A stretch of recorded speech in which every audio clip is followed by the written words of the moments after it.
आपल्या न्यायासाठी व हक्कासाठी लढणारा एकमेव news channel top Solapur. News चॅनलला लाईक करा, शेअर करा, सबस्क्राईब।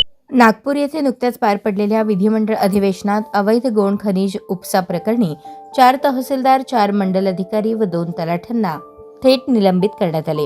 मात्र कोणतीही सखोल चौकशी न करता करण्यात आलेली ही कारवाई अन्यायकारक असून कर्मचाऱ्यांचे मनोबल खच्चीकरण करणारी असल्याचा आरोप करत सोलापूर जिल्ह्यातील तब्बल 1,500 महसूल कर्मचारी मंगळवारी सामूहिक रजेवर गेले। या आंदोलनात तलाठी, महसूल कर्मचारी, कोतवाल संघटना, महसूल सहाय्यक संघटना तसेच तहसीलदार व नायब तहसीलदार संघटनांचा सक्रिय सहभाग असून त्यामुळे नेहमी वर्दळीचे असणारे जिल्हाधिकारी कार्यालय दिवसभर ओस पडले होते। महसूल कर्मचाऱ्यांवर मोठ्या प्रमाणात बिगर महसुली कामांचा भार टाकला जातो।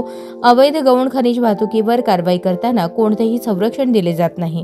अनेक वेळा हल्ल्याच्या घटनाही घडल्या आहेत। अशा परिस्थितीतही कर्मचारी प्रामाणिकपणे काम करत असताना चौकशी न करता थेट निलंबन करण्यात आल्याने संताप व्यक्त केला जात आहे।